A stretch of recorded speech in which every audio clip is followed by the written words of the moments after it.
اذا جاءك المنافقون قالوا نشهد انك لرسول الله والله يعلم انك لرسوله والله يشهد ان المنافقين لكاذبون اتخذوا ايمانهم جنة فصدوا عن سبيل الله انهم ساء ما كانوا يعملون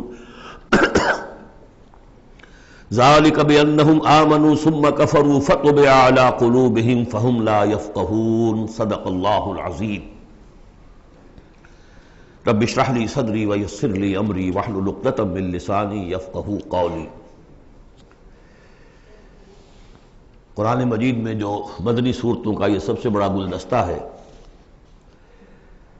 اس کے ہم 4 جوڑے پڑھ چکے ہیں، 3 جوڑے، سورہ حدید اور سورہ مجادلہ،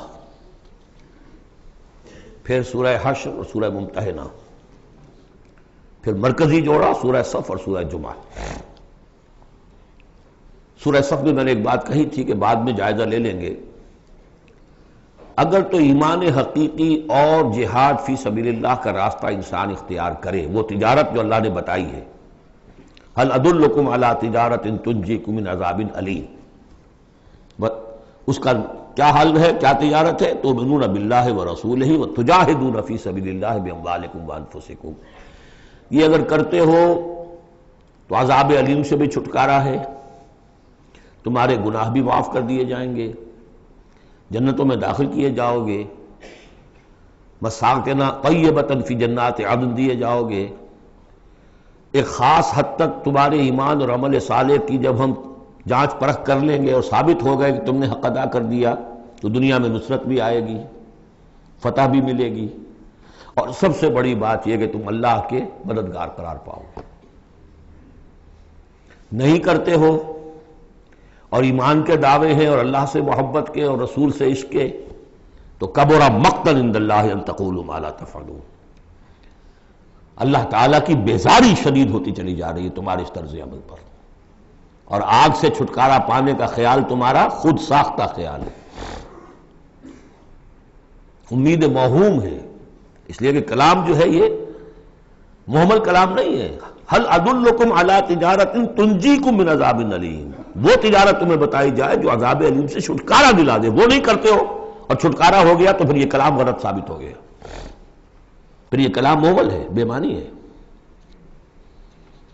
کرتے ہو تو سب کچھ ہے، اس کو کہتے ہیں ہماری فزیولوجی میں آل اور نن لا، وہ چیز ہوگی تو پوری ہوگی، نہیں ہوگی تو زیرو ہو جائے گی، پرسنٹیج نہیں ہے بیچ میں۔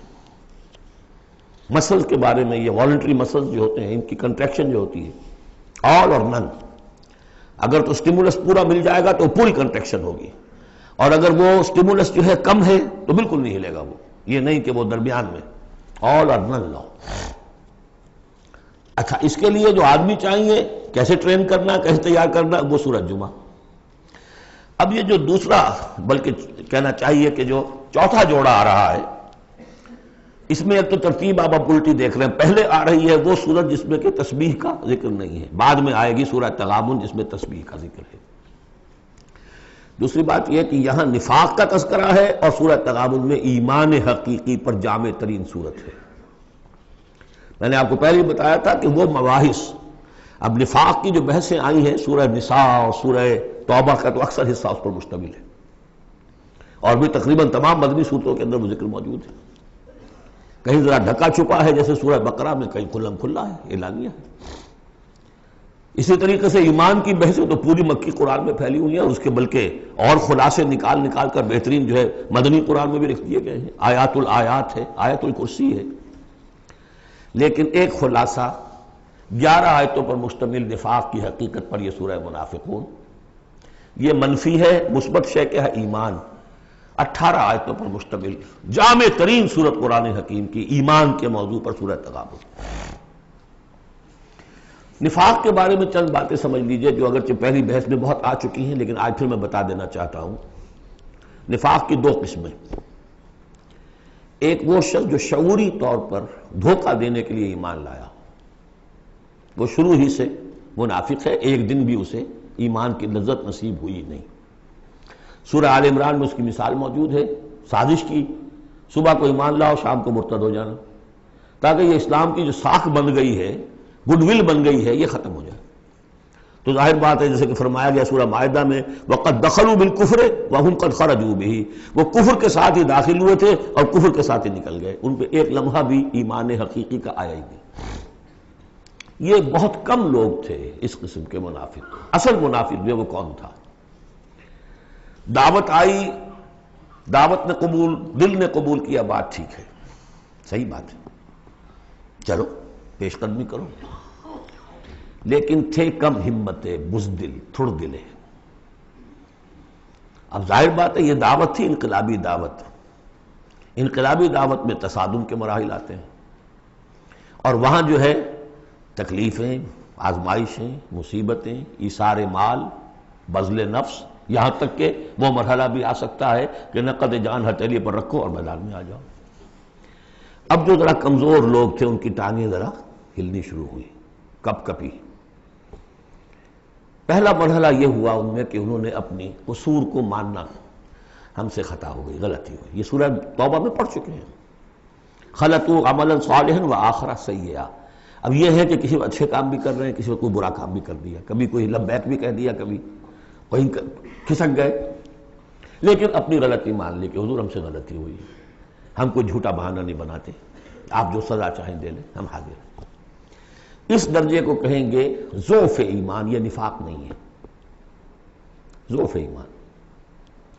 اگلا درجہ آتا ہے جب آدمی کی جو جھوٹی عزت نفس ہے، اخذت العزت بالاسم، وہ جھوٹی عزت نفس اسے کہتی کب تک مانو گے اپنی خطائیں، تو جھوٹا بہانہ کر دیا کرو، یہ تھا مسئلہ، وہ تھا مسئلہ، یوں تھا، ایسا تھا، خدا کی قسم نہیں، وہ تیسرا مرحلہ آئے۔ جھوٹا بہانہ جہاں شروع کیا نفاق شروع ہو گیا۔ لہذا منافقین کے ضمن میں ہمیشہ آپ کذب کذب کذب اس کو دیکھیں گے۔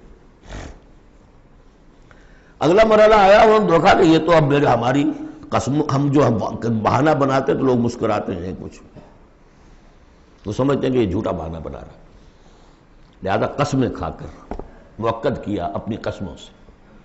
یہ سیکنڈ سٹیج میں ٹی بی آ گئی، نفاق کی T B in second stage, جھوٹا بہانہ فرسٹ سٹیج، جھوٹی قسم سیکنڈ سٹیج۔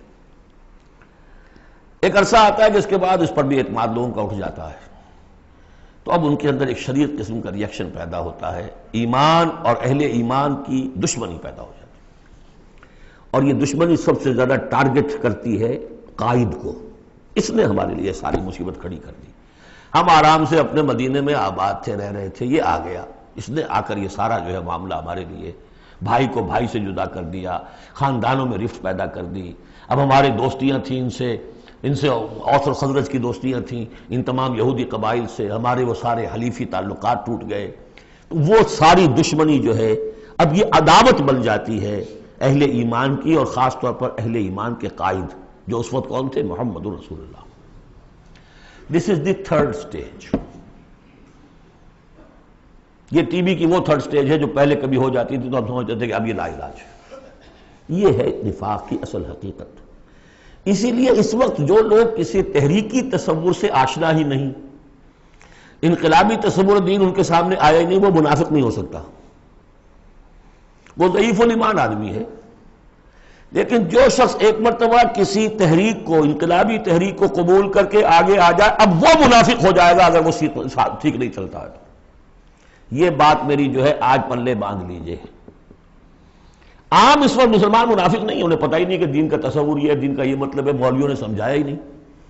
دین کا نام ہے نماز، روزہ، اور لیلۃ القدر مل گئی تو بیڑا پار، ساری زندگی کے سارے گناہ معاف۔ انہیں تو یہ تصور دیے گئے، حج کرائے تو پاک ہو کے آ گئے، اور عمرہ کیا تو پاک ہو کے آ گئے، باقی یہ کہ تم جس طرح چاہو کماؤ، ہمارے نذرانے آنے چاہیے، اللہ اللہ خیر صلی اللہ، وہ پیر ہوں یا علماء ہوں۔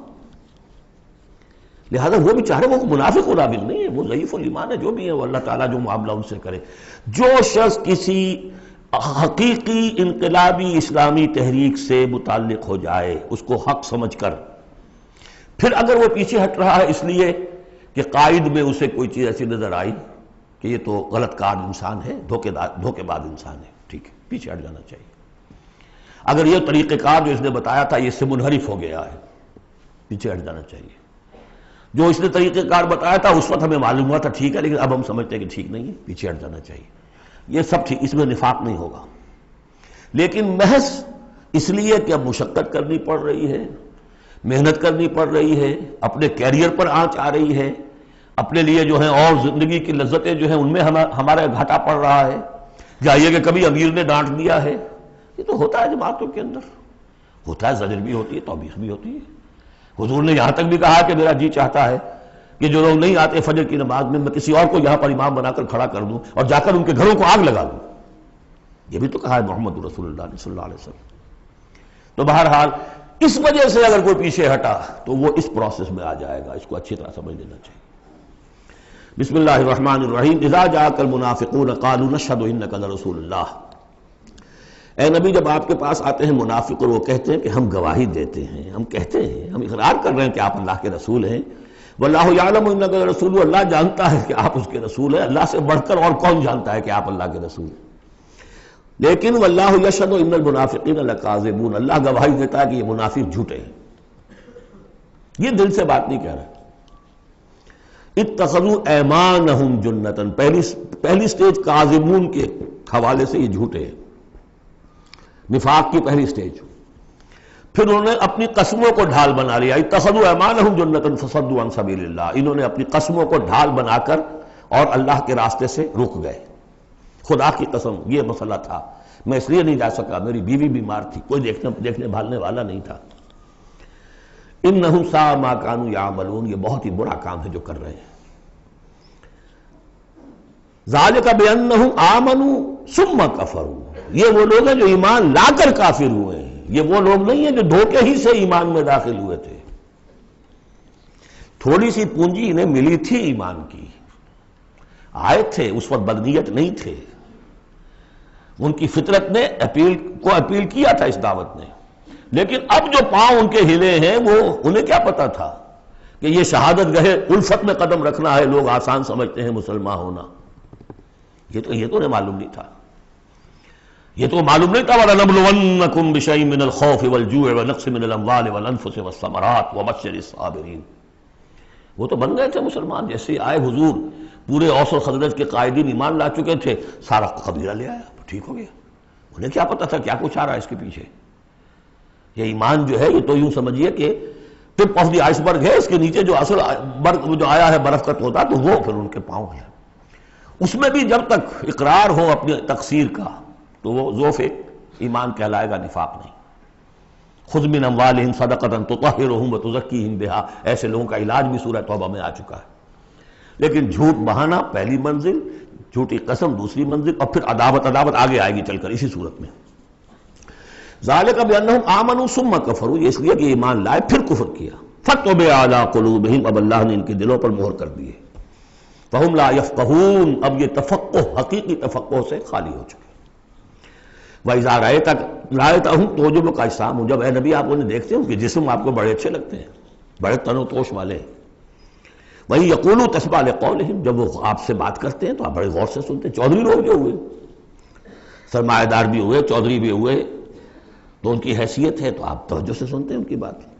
کأنہم خشب مسندہ، اے نبی یہ تو ان سوکھی لکڑیوں کے مانند ہیں جو اپنے بل پر نہیں کھڑی ہوا کرتی، انہیں ٹیک لگا کر کھڑا کیا جاتا ہے. یحسبون کل صیحۃ علیہم، اندر سے اتنے بودے ہیں کہ ذرا سی آہٹ ہوتی ہے تو ان کی جان پر بن جاتی ہے. وہ سمجھتے ہیں کہ پھر آئی کوئی مصیبت، کہیں اور سے پھر شاید کوئی حملے کی خبر آ رہی ہے اور پھر کوئی جنگ ہوگی، پھر کہیں گے نکلو اللہ کی راہ میں. یحسبون کل صیحۃ علیہم، اپنے اوپر ہی سمجھتے ہیں ہر آہٹ کو. ہم العدو، یہ تیسری سٹیج ہے. یہ اب اصل دشمن یہ ہے. باہر کا دشمن جو آ رہا ہے ابو جہل لشکر لے کر یا ابو سفیان لشکر لے کر، وہ اتنا خطرناک نہیں جتنے کہ یہ ہے. یہ مارے آستین ہے، یہ اندر سے ڈنک مارنے والا. ہم العدو، اصل دشمن یہ ہے. فاحذرہم، ان سے بچ کر رہو، چوکس رہو، چوکنے رہو، چاہے معاف کرتے رہو. یہ بات دوسری ہے. حضرت مسیح کا قول آپ کو سنا چکا ہوں کہ فاختہ کے مانند بے ضرر، لیکن سانپ کے مانند ہوشیار رہو. سانپ چوکنا کتنا ہوتا، لیکن سانپ ضرر بھی پہنچا دیتا ہے. تم چوکنے تو ویسے رہو جیسے سانپ ہوتا ہے، بے ضرر ایسے رہو جیسے کہ فاختہ ہوتی ہے. حضور کی یہی شان تھی. جس نے آگے جھوٹی قدم کھائی جھوٹا، ٹھیک ہے بھائی جاؤ، ٹھیک ہے، مروت، شرافت، جس پر کہ پھر اللہ کی طرف سے گرفت بھی آ گئی، عفا اللہ عنک لما اذنت لهم، اللہ معاف کرے آپ کو، یا اللہ نے آپ کو معاف کر دیا، کیوں آپ نے ان کو اجازت دے دی؟ وَإِذَا قِيلَ لَهُمْ تَعَالَوْا قَاتَلَهُمُ اللَّهُ أَنَّىٰ يُؤْفَكُونَ، اللہ ان کو قتل کرے، گردن مارے اللہ ان کی، کہاں سے یہ پھرائے جا رہے ہیں یعنی قسمت کی خوبی دیکھیے، ٹوٹی کہاں کمند، دو چار ہاتھ جب کہ لبے بام رہ گیا۔ محمد کا زمانہ نصیب ہوا صلی اللہ علیہ وسلم، ان کی دعوت پر لبیک کہنا نصیب ہو گیا، یہ نصیب اللہ اکبر لوٹنے کی جائے، لیکن کہاں سے یہ واپس پھرے، کس جگہ کمند ٹوٹی ہے؟ وَإِذَا قِيلَ لَهُمْ تَعَالَوْا يَسْتَغْفِرْ لَكُمْ رَسُولُ اللَّهُ، جب ان سے کہا جاتا آؤ بھائی غلطی مان لو اپنی، تو اللہ کے رسول تمہارے لیے استغفار کریں گے، تو رسول کی دشمنی تو ان کے دل میں بنی ہوئی ہے، کیسے آئیں؟ جب کہا جاتا آؤ تمہارے لیے اللہ کے رسول استغفار کریں گے اللہ سے، لَوَّوْا رُؤُوسَهُمْ، وہ اپنے سروں کو مٹکا، جی آئیں گے ٹھیک ہے ذرا میں بعد میں آؤں گا، وَرَأَيْتَهُمْ يَصُدُّونَ وَهُمْ مُسْتَكْبِرُونَ، اور آپ دیکھتے ہیں انہیں کہ وہ رک جاتے ہیں، آتے نہیں، تکبر ہے، مستکبرون۔ اب نبی کے سامنے جا کے روز اپنی خطاؤں کو ہم اعتراف کرتے رہے، ہماری بھی کوئی عزت نفس ہے؟ یہ کیا ہے جس وقت چاہا ہمیں ڈانٹ دیا؟ آخر یہ کہ عزت نفس ہے ہماری بھی۔ سواء علیہم استغفرت لہم ام تستغفر لہم ام لم تستغفر لہم، برابر ہے ان کے لیے نبی، چاہے آپ ان کو معاف فرمائیں، آپ استغفار کریں چاہے نہ کریں، لن یغفر اللہ لہم، اللہ ان کو ہرگز معاف نہیں کرے گا۔ اس سے اگلی سٹیج میں یہ آیت آ چکی ہے سورہ توبہ میں، استغفر لہم او لا تستغفر لہم ان تستغفر لہم 70 مرۃ فلن یغفر اللہ لہم۔ اب اے نبی ان کے لیے تو چاہے آپ استغفار کریں چاہے نہ کریں، آپ 70 مرتبہ بھی استغفار کریں گے تب بھی اللہ ان کو معاف نہیں کرے گا۔ اور حضور کی مربت دیکھیے، حضور فرماتے ہیں کہ اگر مجھے یہ معلوم ہوتا کہ 70 سے زیادہ مرتبہ استغفار کرنے سے ان کی نجات ہو جائے گی تو میں 70 سے زیادہ مرتبہ استغفار کرتا، لیکن یہاں 70 مراد نہیں ہے، 70 سے مراد جتنی چاہے آپ استغفار کر لیں۔ ہم الذین، اب یہ عداوت کا جو ہے ان کا جو نقشہ ہے، یہ واقعات پیش کیے جا رہے ہیں۔ ایک غزوے سے واپسی پر دو مسلمانوں کی بیچ لڑائی ہو گئی، ایک مہاجر تھے اور ایک تھے انصاری۔ اب وہ پانی بھرنے پر کہیں، بلکہ ان کی بھی نہیں، ان کے خادموں کی لڑائی ہو گئی تھی۔ اس کو وہاں منافقوں نے اچھال دیا، مہاجرین اور انصار کا جھگڑا بنا دیا، اور کہا اس وقت آ کے عبداللہ ابن ابی نے، دیکھو تم نے اصل میں اے انصار، اے مدینے والو، یثرب والو، تمہاری مثال تو وہی ہے جو کہتے ہیں کہ سمن کلبک یا کولوک، اپنے کتے کو کھلا پلا کے موٹا کرو کہ کبھی تمہیں ہی کاٹے گا۔ تم نے ان کو جگہ دی، پناہ دی، کھلایا پلایا، اب یہ تمہارے سر کو آ رہے ہیں، غریبانوں کو آ رہے ہیں۔ خدا کی قسم اگر ہم اب مدینے پہنچ گئے تو ان ذلیلوں کو وہاں سے نکال باہر کریں گے۔ ان کی یہ جرت، انصاری کا خادم اور ایک مہاجر کا خادم لڑے ایک انصاری کے خادم سے، ہم نے پناہ دی، اپنے ٹکڑے کھلائے ان کو، اپنی جگہ دی، اور آج ہی ہمارے سروں کو آ رہے ہیں، ہمارے منہ کو آ رہے ہیں۔ یہ بکواس اس نے کی۔ وہاں موجود تھے ایک نوجوان زید بن ارقم، انہوں نے جا کے حضور کو بتا دیا۔ حضور نے بلایا، نہیں جی جھوٹ پتہ میں نے نہیں کہا، یہ چھوکرے نے پتہ نہیں کہاں سے سن لیا، یہ چھوکرا کیا ہے یہ، اور آپ اس کی بات مان رہے ہیں میرے معاملے میں؟ خاموش رہے حضور۔ پھر یہ آیات اتر گئیں جس نے چھوکرے کو صحیح ثابت کیا کہ کہا انہوں نے یہ۔ تو حضور نے فرمایا کہ لڑکے کے کان نے غلط نہیں سنا تھا، لیکن ایک بات نوٹ کر لیجئے، ان معاملات میں بھی حضور کوئی اقدام نہیں کر سکے عبداللہ ابن ابی کے خلاف، یہ نوٹ کرنے کی بات ہے۔ یہ جو لوگ سمجھتے ہیں کہ مکمل سٹیٹ قائم ہو چکی تھی مدینے میں، فوراً حضور کے جاتے ہی بڑی حماقت کے اندر مبتلا ہے۔ یہ ضرور ہے کہ حضور کو وہاں ایک حیثیت حاصل ہو گئی، لیکن جو تصور ہمارا ہے اس زمانے میں سٹیٹ، ریاست میں کبھی یہ ہو سکتا ہے کہ فوج میں سے 1000 میں سے 300 بھاگ جائیں، ان سے کوئی باز پرس بھی نہ ہو بعد میں؟ Is it possible؟ آج کی جدید ریاست میں کہیں یہ ممکن ہے کہ آپ کہیں اور عدالت، کسی اور عدالت میں اپنا مقدمہ لے جائیں؟ محمد کی عدالت میں نہیں جانا جی، ہمیں تو یہودیوں کی عدالت میں جانا ہے۔ منافقین یہ کرتے تھے، کوئی پکڑ نہیں تھی۔ پکڑ کب شروع ہوئی ہے؟ فتح مکہ کے بعد۔ اب یہ اس کی خوش قسمتی تھی عبداللہ ابن ابی کہ اس سے پہلے یہ واصل جہنم ہو گیا خود ہی، ورنہ یہ کہ فتح مکہ کے بعد ریاست قائم ہوئی ہے. یہی وجہ کہ اس کے بعد پھر جب جنگ کا اعلان ہوا ہے تو جو نہیں گئے ان سے باس پرس ہوئی ہے، حساب کتاب ہوا، اس سے پہلے نہیں. تو اصل میں اسٹیٹ جو ہے عبداللہ ابن ابی کا یہاں پہ بھی خاموش. ایک موقع پر جب کہ تہمت کا معاملہ چل رہا تھا تو ایک دفعہ حضور کے زبان مبارک سے ایسے الفاظ میں نکل گئے، دکھا دل، کہ کیا کوئی شخص نہیں ہے کہ جو مجھے اس ایذا رساں شخص جو ایذا پہنچا رہا ہے اس کی ایذا سے بچا سکے. اب اندیا ظاہر تھا صاف کہ کیا کوئی شخص اس کو قتل نہیں کر سکتا. اب واقعات مختلف آتے ہیں. ایک واقعے میں تو یہاں تک آتا ہے کہ سعد ابن معاذ موجود تھے، انہوں نے کہا کہ حضور آپ مجھے حکم دیجئے میں قتل کرتا ہوں اس کو. سعد ابن عبادہ تھے، وہ خزرج میں سے تھے. وہ فوراً تم یہ اس لیے کہہ رہے ہو کہ وہ خزرج کا آدمی ہے. تو معلوم یہ ہوا کہ وہ جو قبائلی عصبیتیں تھیں کسی نہ کسی درجے میں ابھی موجود تھیں. ایک دن میں صاف نہیں ہوتی یہ چیزیں. پھر حضرت سعد ابن عبادہ کہتے ہیں حضور سے، حضور اس شخص کے معاملے میں نرمی کیجئے. اصل میں اس شخص کو ہم بادشاہ بنانے کا فیصلہ کر چکے تھے، اس کے لیے ہم تاج تیار کر چکے تھے. آپ آئے تو اس کے سارے خواب جو ہیں وہ بکھر گئے. اس کا ایک طرز عمل ہے لیکن یہ کہ اس کا اثر ہے ہمارے قبیلے میں. حکمت اور مصلحت کا تقاضا یہ ہے کہ اس کے خلاف اقدام نہ کیا جائے. یہ بات سمجھ لیں. ابھی ریاست اس درجے کی نہیں تھی کہ ان تمام چیزوں کو بالکل، ان مصلحتوں کو بالکل نظر انداز کرتے ہوئے جو قدم چاہے اٹھا دیں. یہ نہیں. اب کتنا بڑا کفر ان کا چلا آ رہا ہے یہاں پر. ہم الذین یقولون لا تنفقوا علی من عند رسول اللہ حتی ینفضوا. یہی ہیں وہ لوگ جو کہتے ہیں کہ مت خرچ کرو ان پر جو اللہ کے رسول کے گرد جمع ہو گئے ہیں. دیکھنا ان بستیوں کو تم کے ویراں ہو گئیں، یہ سب بھاگ جائیں گے اگر تم ان کے اوپر خرچ نہ کرو. حتی ینفضوا، یہاں تک کہ وہ منتشر ہو جائے. وَلِلَّهِ خَزَائِنُ السَّمَاوَاتِ وَالْأَرْضِ، حالانکہ اصل خزانے کائنات کے آسمان اور زمین کے اللہ کے اختیار میں ہیں. وَلَٰكِنَّ الْمُنَافِقِينَ لَا يَفْقَهُونَ، لیکن ظاہر بات ہے کہ منافقین اس کا فہم نہیں رکھتے.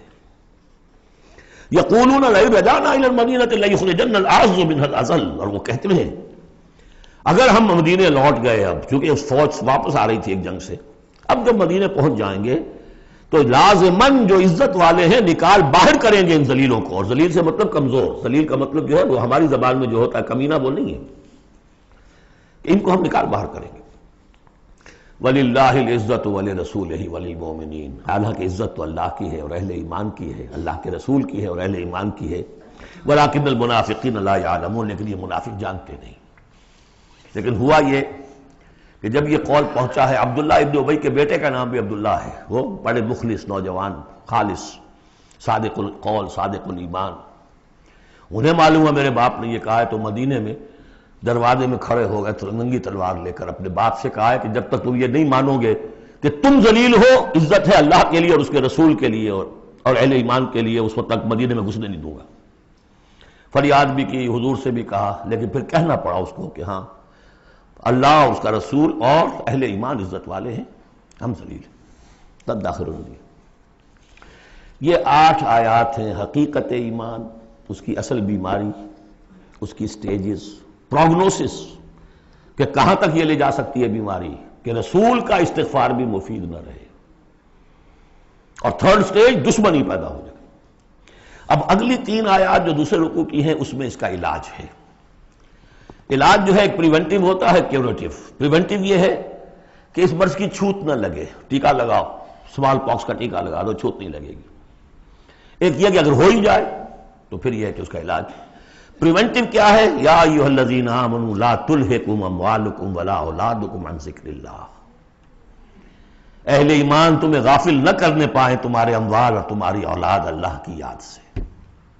وَمَن يَفْعَلْ ذَلِكَ فَأُولَٰئِكَ هُمُ الْخَاسِرُونَ، اور جو کچھ یہ کریں گے تو وہی خسارے میں رہیں گے. اب ذکر سے مراد صرف وہ ذکر نہ سمجھیے تسبیح. اللہ یاد رہے، اپنا فرض یاد رہے، آدمی چاق و چوبند رہے، اپنے فرض کی ادائیگی کے لیے کمر بستہ رہے، سب ذکر میں.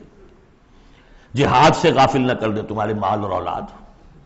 ان میں اتنا انہماک ہو جائے کہ وقت ہی نہیں، میں کیا کروں جی، وقت ہی نہیں. وقت کہاں سے آئے گا؟ آپ نے معبود بنا رکھا ہے اپنے سٹینڈرڈ آف لیونگ کو، سٹیٹس کو. سٹیٹس سمبل معبود ہے، اب اسی کو پوج رہے ہیں آپ صبح سے شام، اور رات کے اوقات میں بھی سوچ بچار اسی کی ہے. تب کہیں جا کر وہ سمبل جو ہے قائم رہتا ہے. تو کیسے ہوگا؟ اس کا جو ہے کیوریٹو ٹریٹمنٹ وہ کیا ہے؟ دیکھیے نفاق الف اس میں ڈال دیجئے، انفاق یہ اس کا علاج ہے. انفاق خرچ کرو، خرچ کرو. نفاق کا اصل سبب کیا ہے؟ دنیا کی محبت. دنیا کا محبت کا سب سے بڑا مظہر کیا ہے؟ مال کی محبت. اور علاج بالمثل یہ ہوگا مال نکالو. یہ ہے اس کی اصل علاج. جیسے سورہ حدید میں ہم نے پڑھا تھا کہ زمین کے اندر ہل چلانا پڑے گا. ہل کیا ہے؟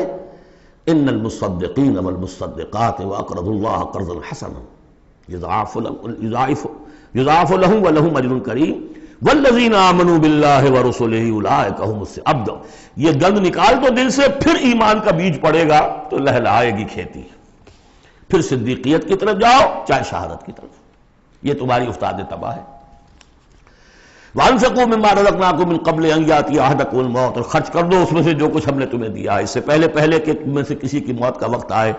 فَيَقُولَ، پھر وہ اس وقت کہے رب لولا أَخَّرْتَنِي إِلَىٰ أَجَلٍ قَرِيبٍ، پروردگار اسے ذرا کچھ دیر کے لیے مؤخر کر دے. فَأَصَّدَّقَ وَأَكُن مِّنَ الصَّالِحِينَ، تو میں بڑی تصدیق کروں گا اور خیرات و صدقات سارا کچھ دے دوں گا اور میں بالکل صالحین میں سے ہو جاؤں گا. وَلَن يُؤَخِّرَ اللَّهُ نَفْسًا إِذَا جَاءَ أَجَلُهَا، جب کسی جان کا وقت آ جائے گا، وقت معین، پھر اللہ اسے کسی صورت مؤخر نہیں کرے گا. قوموں کی اجل تو پھر بھی مؤخر ہوئی ہے، قوم یونس کی ہو گئی ہے، لیکن یہ کہ انفرادی اجل کبھی مؤخر نہیں ہوتی. واللہ خبیر بما تعملون، اور جو کچھ تم کر رہے ہو اللہ اسے باخبر ہے. اب یہ تو تھا منفی نفاق. مثبت ہے ایمان. ایمان کے سلسلے میں جو باتیں سورہ حدید میں آئی تھیں، اب یہ پوری صورت، وہاں جو آیا تھا قتال اور جہاد اور حدید، یہ ساری چیزیں آئی تھیں نا، انزلنا الحدید، اور انبیاء کی بعثت کا مقصد، وہ سارا مضمون سورہ صف میں آ چکا ہے. اس کے لیے کیسے انسان آئیں گے وہ سورہ جمعہ میں آ چکا ہے. سورہ حدید میں بھی آیا تھا هو الذی ينزل علی عبدہ آیات بینات لیخرجکم من الظلمات الی النور، وہی ہے اللہ جو نازل کر رہا ہے اپنے بندے پر آیات بینات تاکہ وہ نکالے تمہیں اندھیروں سے روشنی کی طرف. لیکن سورہ تغابن میں ایمانی مباحث اور جامع ترین صورت ہے. میں حیران ہوں، میں چاہتا تھا کہ ایک گھنٹے میں 3 صورتیں ہوں، 2 بھی نہیں ہو پا رہی ہیں. لیکن ایک بات یہ ہے کہ سورہ حدید کے بعد نمبر 2 میں سمجھتا ہوں کہ یہ سورہ مبارکہ بھی اللہ نے مجھے عطا کی. اس کے اسرار و رموز، اس کا نظم اس قدر واضح اللہ کے فضل و کرم سے ہے. آپ بھی نوٹ کر لیجئے، اس میں صرف اشارات ہو سکتے ہیں. 2 رکوع ہیں، 10 آیتیں اور 8 آیتیں. پہلے رکوع کی 10 آیتوں میں 7 آیتوں میں نریشن ہے ایمان کی، ایمان یہ ہے یہ ہے یہ ہے یہ ہے، اور 3 آیتوں میں بڑی زوردار دعوت ہے، بس لاؤ ایمان، مانو ان باتوں. دوسرے رکوع کی 8 آیتوں میں سے پہلے 3 میں ایمان کے ثمرات بیان ہوئے، پہلے 5 میں. ایمان حقیقی اگر ہے تو اس کا یہ ثمرہ ہے، یہ ثمرہ ہے، یہ ثمرہ ہے. اس درخت میں اگر آم کا درخت صحت مند ہے تو آم لگتے ہیں کہ نہیں؟ تو ایمان کا درخت صحت مند ہے اگر، تو اس میں کوئی ثمرات لگیں گے، کوئی پھل لگیں گے کہ نہیں؟ یا ٹھونڈی ہے؟ وہ درخت، وہ پھل کون سے ہیں؟ کچھ داخلی پھل ہیں جو انسان کے اندر کھلتے ہیں پھول، کچھ باہر ہیں جو ظاہر ہوتے ہیں. اور پھر آخر میں 3 آیتوں میں زوردار دعوت ہے کہ ان تقاضوں کو پورا کرو. بسم اللہ الرحمن الرحیم. یسبح للہ ما فی السماوات و ما فی الارض. یہ تیسری مرتبہ یسبح آ گیا. ایک مرتبہ سورہ جمعہ میں، ایک مرتبہ سورہ حشر میں آ چکا تھا. یسبح لہ ما فی السماوات والارض، وما فی کے تکرار کے بغیر. دوسری مرتبہ سورہ جمعہ کے شروع میں، تیسری مرتبہ اتغاب. لہ الملک و لہ الحمد. اب یہ ساری چیزیں آ چکی ہیں سورہ حدید کے اندر. بادشاہی بھی اسی کی ہے، حمد بھی اسی کے لیے. وہو علی کل شیء قدیر، وہ ہر چیز پر قادر ہے. هو الذی خلقکم، اسی نے تمہیں بنایا ہے نا. فمنکم کافر ومنکم مومن. تو کتنی عجیب بات ہے کہ تم میں سے کوئی مومن ہے کوئی کافر ہے. بنانے والا تو سب کا ایک ہے. سب کو مومن ہونا چاہیے، سب کو اس کا شکر گزار ہونا چاہیے، سب کو اس کے سامنے جھکنا چاہیے. لیکن واقعہ یہی ہے، هو الذی خلقکم، اس نے بنایا تم سب کو. فمنکم کافر ومنکم مومن واللہ بما تعملون بصیر. اور جو کچھ تم کر رہے ہو اللہ دیکھ رہا ہے. اس میں بڑا ایک یوں سمجھیے کہ بڑی دھمکی ہے، اللہ دیکھ رہا ہے. یعنی یہ کہ جو بھی اس کی مخلوق میں سے اس کا کفر کرے پھر اس کے ساتھ وہ نمٹے گا اس سے. واللہ بما تعملون بصیر، ہم تمہیں دیکھ رہے ہیں، تمہاری حرکتیں ہماری نگاہ میں ہیں۔ کیا مطلب ہوتا ہے اس کا؟ خلق السماوات والارض بالحق، اس نے آسمان اور زمین پیدا کیے ہیں ایک پرپس کے ساتھ، باطل نہیں ہے یہ تخلیق، عبث نہیں ہے یہ تخلیق، حق کے ساتھ، با مقصد، با نتیجہ۔ اور خاص طور پر تم اس کی کریشن کا کلائمیکس، وَصَوَّرَكُمْ فَأَحْسَنَ صُوَرَكُمْ، اور تمہاری جو نقشہ کشی کی ہے تو کتنی عمدہ کی ہے، انسان کا جسم، اس کا اریکٹ پوسچر، پھر کس طریقے سے جو اس میں جنسیں بنائی گئی ہیں، کس قدر کامل ہم آہنگی ہوتی ہے، پھر چہرے پہ جو نقش و نگار ہے، ایک ایک چیز پر غور کرو۔ فَصَوَّرَكُمْ وَأَحْسَنَ صُوَرَكُمْ، بہترین صورت بنائی تمہاری۔ وَإِلَيْهِ الْمَصِيرُ، اسی کی طرف لوٹ کر بھی آنا ہے۔ یہ سب کچھ بنا کر ایسے نہیں چھوڑ دیا تمہیں، تم اتنی گھٹیا شے نہیں ہو کہ بس اٹھا کے پھینک دی، نہ کھلونا ہو کہ کھیلے اور بس اس کے بعد جی اٹھتا گیا۔ یہ ایک سیریس کریشن ہے، پرپس فل ہے، نتیجہ نکلے گا۔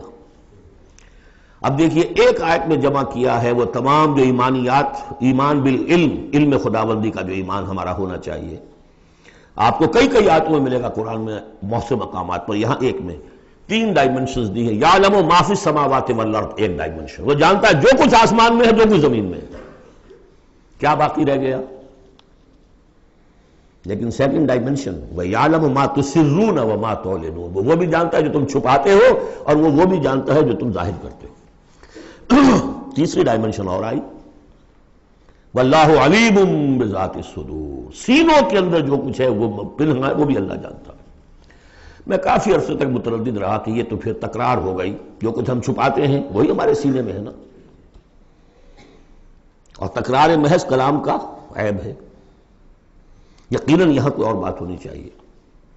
تو جب انکشاف ہوا کہ اس سے مطلب ہے even your sub conscious mind which even you don't know yourself, what is lurking in the subconscious mind، تمہارے تحت الشعور کے اندر جو طوفان اٹھتے رہتے ہیں، اللہ تو اس سے بھی واقف ہے۔ He knows you through and through، وہ تمہارے جین سے واقف ہے۔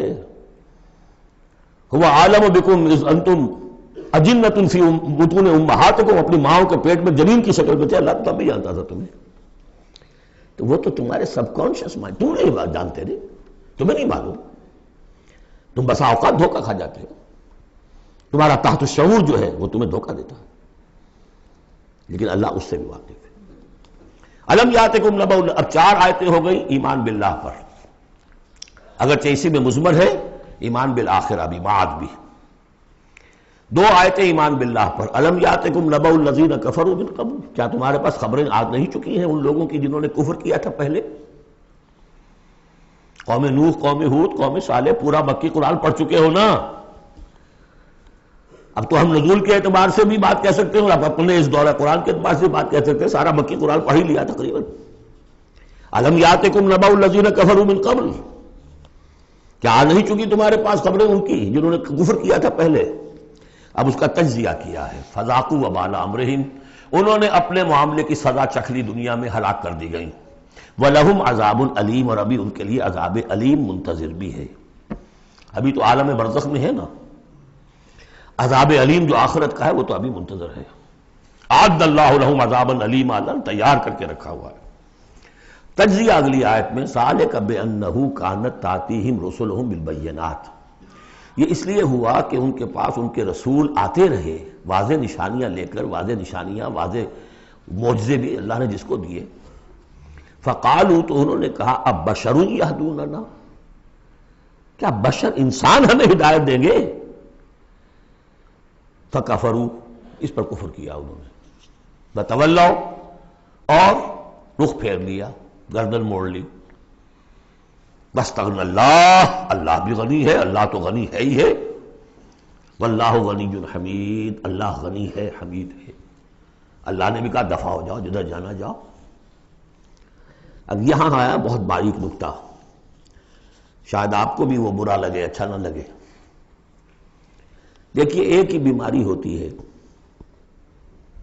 وہ کبھی کسی شکل میں ظہور کرتی ہے، کبھی کسی شکل میں ظہور کرتی ہے. وہی کینسر ہے، اس کی کسی جگہ کا جا کر کوئی سیکنڈری بنے گی تو اس کی کچھ اور شکل ہو جائے گی، کسی اور ٹشو میں کسی اور جگہ جائے گی تو اور شکل ہو جائے گی. بیماری یہی ہے کہ جب رسول آتے تھے تو لوگوں نے کہا یہ تو بشر ہیں، رسول کیسے ہو سکتے ہیں؟ سمجھ میں آ رہا ہے نا؟ یہی بیماری آئی بعد میں، جس کو رسول مان لیا یہ بشر کیسے ہو سکتے ہیں؟ کوئی فرق ہے اس میں؟ وہاں بشر سامنے تھا، ہاتھ پاؤں والا، اس کا بیٹا ہے، اس کا پوتا ہے، اس کا پڑپوتا، ہم جانتے ہیں اس کو، کون ہے یہ وہی تو ہے نا. بشر سامنے تھا. بشریت کی بنا پر رسالت کا انکار، نبی کیسے ہو سکتا؟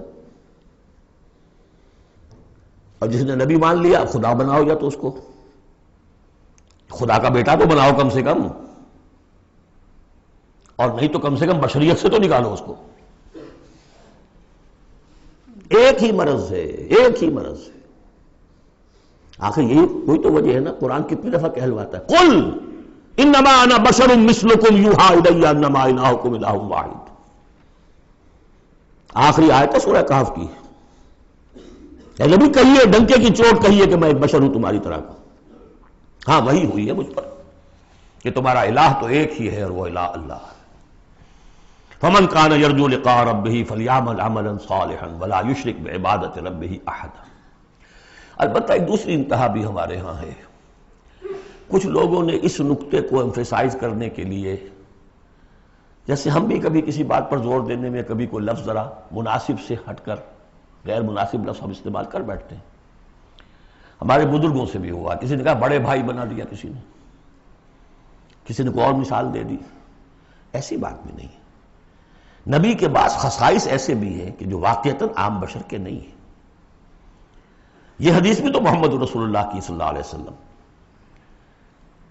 کہ جب آپ سے یہ شکایت کی لوگوں نے، حضور آپ صوم وصال رکھتے ہیں، ہمیں نہیں رکھنے دیتے، ہمیں منع کرتے ہیں. آپ صوم وصال یہ ہے کہ آج روزہ رکھا اور اس کو آج شام کو افطار نہیں کیا، پھر رات چل رہا ہے وہ روزہ، اگلا دن بھی، تو 2 دن کا صوم وصال ہو گیا، اگلی روز شام کو جا کے کھولا. یہ صوم وصال ہے. پھر 3 دن کا، 4 دن کا آپ تو رکھتے ہیں، ہمیں اجازت نہیں دیتے. فرمایا ایکم مثلی، تم میں سے کون مجھ جیسا ہے؟ ابھی تو عند ربی، میں اپنے رب کے پاس رات گزارتا ہوں. وہ یطعمنی ویسقین، وہ مجھے کھلاتا پلاتا ہے. تو بعض پہلو ہے. نبی اپنی پشت سے بھی دیکھتا تھا صلی اللہ علیہ وسلم، ہم تو نہیں دیکھتے. تو خصائص ہیں. پھر نبی کو ساری سیر کرا دی گئی، آسمانوں کی، زمین کی. کہاں لے گئے؟ عند سدرۃ المنتہی، عندہا جنت الماوی، اذ یغشی السدرۃ ما یغشی ما زاغ البصر وما طغی. تو یہ معاملہ بھی نہیں. لیکن بنیادی طور پر وہ انسان ہے، انسانی عواطف و میلانات بھی تھے. چوٹ لگتی تھی تو درد ہوتا تھا، زخم کا وار لگا ہے تو اس پہ سے خون کا فوارہ چھوٹا ہی چھوٹا ہے. بچہ فوت ہو رہا ہے تو آنکھوں میں آنسو آئے ہی آئے ہیں. کبھی بددعا بھی نکل گئی ہے.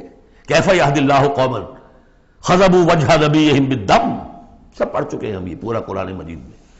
لیکن یہ ہے کہ رسالت کا انکار بربنائے بشریت اور بشریت کا انکار بربنائے رسالت، یہ دونوں چیزیں غلط ہیں اور یہ ہم بدل ہیں. ذالک بأنہ کانت تأتیہم رسلہم بالبینات فقالوا ابشر یہدوننا فکفروا وتولوا واستغنی اللہ واللہ غنی حکیم. اب ایک آیت میں آ رہی ہے ایمان بالآخرہ. زعم الذین کفروا، ذرا اس کے زور کا اندازہ کیجئے گا. میں اپنا سا زور لگاتا ہوں، اپنی آواز کے ذریعے سے اس ایمفیسس کو واضح کرتا ہوں. زعم الذین کفروا ان لن یبعثوا، زوم ہو گیا ہے انہیں، غلط خیال ہو گیا ہے کہ وہ اٹھائے نہیں جائیں گے. قل، اب ذرا نوٹ کیجئے، بلا وربی لتبعثن ثم لتنبؤن بما عملتم.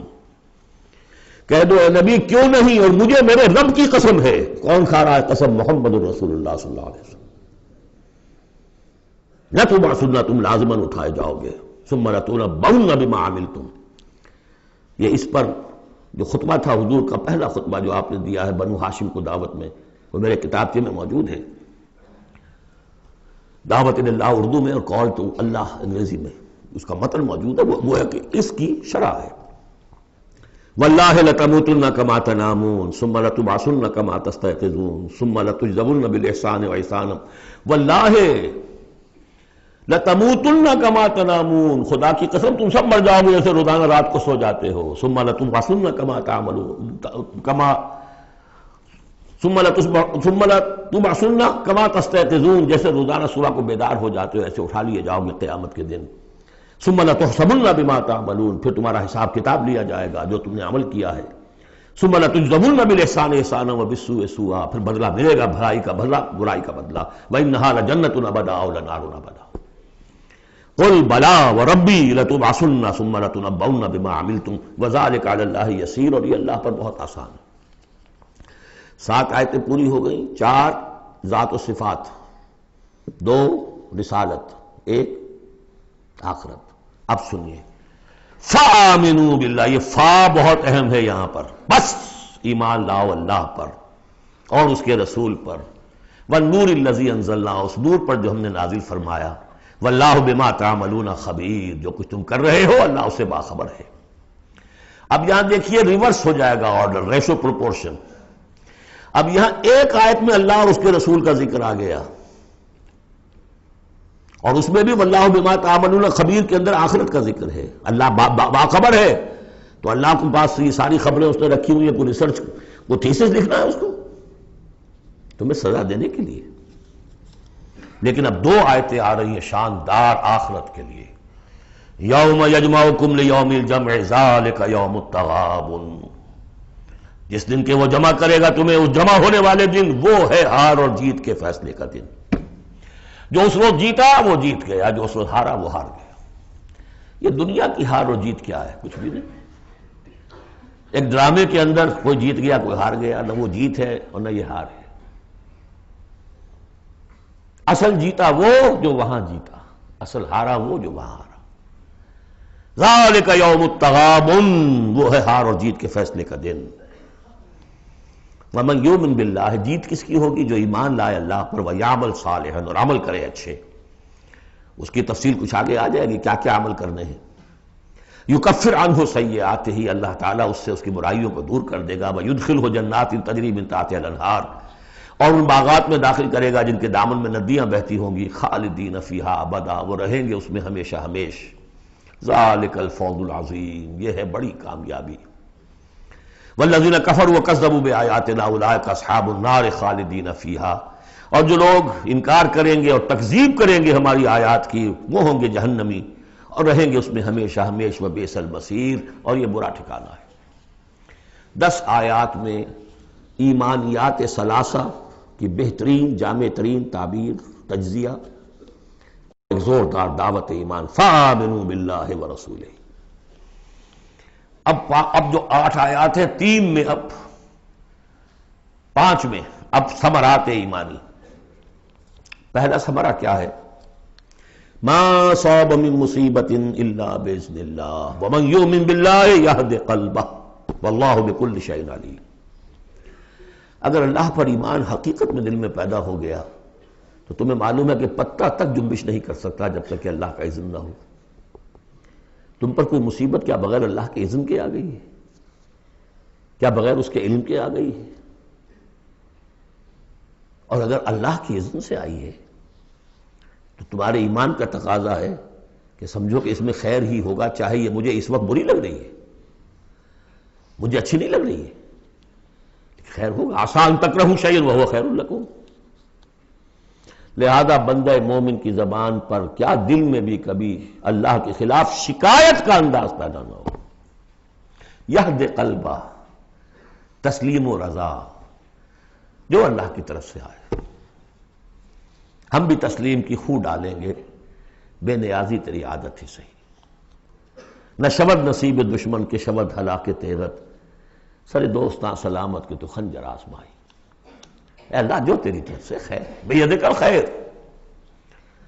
یہ تسلیم و رضا ہے، مقام تسلیم. علامہ اقبال نے بہت پرشکو انداز میں کہا ہے کہ اقدہا کے مقام رضا کشود مرا، برو کشید ز پیچا کے ہست و بود مرا. آدمی پہ تکلیف کیوں آئی، کیا آئی، اس نے کیا، اس نے کر دیا، یہ ہو گیا تھا، وہ ہو گیا تھا، یہ نہیں کرنا چاہیے تھا، میں نے یہ کام غلط کیا، لگے رہو اسی پیچ و تاب میں۔ بندہ مومن کہتا ہے جو آیا میرے رب کے حکم سے آیا، کس کوئی بھی ذریعہ بن گیا ہو وہ ٹھیک ہے، اس سے بدلہ لے وہ ٹھیک ہے، وہ قانون کا معاملہ ہے۔ وَلَكُمْ فِي الْقِصَاصِ حَيَاةٌ يَا أُولِي الْأَلْبَابِ، اللہ کے خلاف شکایت نہیں۔ بنو کشید نے پیچا کہ ہست و بود مرا، یہ ہے، یہ تھا، یہ کیوں ہو گیا، یہ کیسے ہو گیا، اس سارے چکر سے مجھے نکال لیا۔ کس چیز نے نکال لیا؟ کہ عقدہا کے مقام رضا کشود مرا، یہ مقام رضا نے کیسے کیسے میرے عقدے حل کر دی۔ اب میں تفصیل میں جا نہیں سکتا، اس پر میرے بڑے بڑے کیسز موجود، یہ بتانا میں بھول گیا ہوں آپ کو کہ وہ جو منتخب نصاب جس کا میں تذکرہ کرتا آیا ہوں، یہ ساری صورتیں ان میں داخل ہیں۔ یہ اس کا چوتھا حصہ جو تھا سورہ صف، سورہ جمعہ، سورہ تغابن، سورہ منافقون، اور یہ سورہ تغابن دوسرے حصے کی صورت ہے، یہ ایمان کی حقیقت پر۔ سورہ فاتحہ، سورہ آل عمران کی آخری آیات، سورہ نور کی آیات نور، اور پھر یہ تغابن۔ تو پہلا ہے نتیجہ تسلیم و رضا۔ دوسرا نتیجہ یہ تو اندر نکلا نا، دل کے اندر احساسات ہیں، یہ پھول اندر کھلتا ہے، باہر نظر نہیں آتا۔ باہر نظر آنے والا بڑا پھول کیا ہے؟ وَأَطِيعُوا اللَّهَ وَأَطِيعُوا الرَّسُولَ فَإِن تَوَلَّيْتُمْ فَإِنَّمَا عَلَىٰ رَسُولِنَا الْبَلَاغُ الْمُبِينُ۔ اطاعت کرو اللہ کی اور اطاعت کرو رسول کی، پھر اگر تم پیٹھ موڑ لو گے تو جان لو کہ ہمارے رسول پر سوائے صاف صاف پہنچا دینے کی کوئی ذمہ داری نہیں، باقی تمہیں خود جواب دہی کرنی پڑے گی۔ اس نے پہنچا دیا، اس نے حکم بتا دیا، اللہ کا یہ حکم ہے۔ وَأَحَلَّ اللَّهُ الْبَيْعَ وَحَرَّمَ الرِّبَا، تم پڑے رہو اپنے الجھنوں میں اور اشکالات میں، انما البیع مثل الربا، لیکن احل اللہ البیع وحرم الربا، اللہ نے حلال کیا بیع کو، حرام کیا ربا کو۔ Who are you؟ یہ who are you سے مجھے وہ شعر بھی یاد آ گیا ہے جو مقام تسلیم و رضا پر کہا ہے اکبر الہ آبادی نے۔ رضائے حق پہ راضی رہ، یہ حرف آرزو کیسا یوں ہو جائے۔ اچھا تم اللہ کو سکھا رہے ہو، You want to teach him؟ آرزو، رضائے حق پہ راضی رہے، یہ حرف آرزو کیسا؟ خدا خالق، خدا مالک، خدا کا حکم، تو کیسا؟ Who are you؟ تو وہی who are you، اللہ نے فیصلہ کیا ہے یہ حرام ہے یہ حلال ہے۔ تم اللہ کو مانتے ہو کہ نہیں؟ نمبر ایک۔ رسول کو مانتے ہو کہ نہیں؟ نمبر دو۔ قرآن کو مانتے ہو کہ نہیں؟ نمبر تین۔ پھر کوئی دلیل نہیں، نو arguments, either obey or go away، تیسرا راستہ کوئی نہیں۔ وَأَطِيعُوا اللَّهَ وَأَطِيعُوا الرَّسُولَ وَإِن تَوَلَّيْتُمْ فَإِن تَوَلَّيْتُمْ فَإِنَّمَا عَلَىٰ رَسُولِنَا الْبَلَاغُ الْمُبِينُ اللَّهُ لَا إِلَٰهَ إِلَّا هُوَ وَعَلَى اللَّهِ فَلْيَتَوَكَّلِ الْمُؤْمِنُونَ۔ پھر ایک پھول اندر جو کھلا ہے، دل میں کھلے گا، ذہن میں کھلے گا، توکل۔ اللہ ہی وہ ہے کہ جس کے سوا کوئی الہ نہیں، اس کی مرضی کے بغیر کوئی چیز جنبش نہیں کر سکتی۔ تمہارے کیے کیا ہو جائے گا؟ کچھ نہیں ہوگا۔ تمہارا کام ہے اپنی سی محنت کر کے نتیجہ اللہ پر۔ سارے وسائل موجود ہو تب بھی یہ نہ سمجھنا کہ یہ کام میں کر سکتا ہوں۔ گاڑی ہے، آج ہی ٹیوننگ بھی کرائی ہے، اس کے ٹینک بھی فل ہے، سب کچھ ٹھیک ہے، میں صبح ضرور جاؤں گا، نہیں جا سکتے۔ جب بھی یہ کہو گے ایمان سے دور ہو گئے۔ وَلَا تَقُولَنَّ لِشَيْءٍ إِنِّي فَاعِلٌ ذَلِكَ غَدًا إِلَّا أَن يَشَاءَ اللَّهُ، کبھی مت کہنا کہ یہ کام میں کل ضرور کروں گا مگر انشاءاللہ کے ساتھ، اللہ چاہے گا تو ہوگا ورنہ نہیں۔ اور سارے تمہارے پاس وسائل ہیں، تم کہو گے فتح ہی فتح ہے اب تو وہ حال ہو جائے گا جو غزوہ حنین میں ہوا تھا۔ اذ اعجبتکم کثرتکم، 12,000 کی تعداد، اور ایسی بھگدڑ مچی کہ چند 100 آدمی رہ گئے۔ یہ بھی بڑی محنت کر کے سید سلیمان ندوی صاحب نے کھود کریٹ کے نکالے ہیں کہ 300-400 آدمی تھے۔ استاد نے جو لکھا ہے شبلی نے وہ تو یہ ہے کہ 30-40 مسلمان رہ گئے تھے صرف 12,000 میں سے۔ تیسرا یہ پھول ہو گیا اندر والا۔ اب چوتھا، بڑے خطرناک معاملات آ رہے ہیں، ذرا توجہ سے سنیے۔ یا ایھا الذین آمنوا ان من ازواجکم واولادکم عدوا لکم فاحذروہم، اے ایمان کے دعوے دارو، تمہاری بیویوں اور تمہاری اولاد میں سے تمہارے دشمن ہیں، ان سے اپنے آپ کو بچا کر رکھو۔ فاحذروہ، یہی ہم پڑھ چکے ہیں پہلے لفظ، حضور سے کہا گیا تھا ہم العدو فاحذرہم قاتلہم اللہ انا یؤفکون۔ بیوی کی محبت ہے، بیوی کی فرمائش یہ ہے۔ اب میاں صاحب جو ہیں کیا کہیں، مجبوری، بچوں کو اچھے سے اچھا تعلیم دینی ہے، حلال سے نہیں ہوتی، حرام سے۔ گھر بار چھوڑو، ملک چھوڑو، جاؤ باہر، بوڑھے ماں باپ مر رہے، پانی دینے والا کوئی نہیں، اور ڈالر اور پیٹرول ڈالر کمانے کے لیے بیٹے گئے ہوئے باہر، کیا کریں؟ مکان بنانا ہے، یہ کرنا تھا، وہ شروع کی تھی، کوٹھی شروع کی تھی، وہ ابھی تک مکمل نہیں ہوئی ہے، وغیرہ وغیرہ۔ اور کہیں اگر اللہ نے توفیق دے دی ہے دین کی طرف بڑھنے کی اور کام کرنے کی، تو سب سے پہلے تو آڑے آتی ہے عام طور پر بیوی۔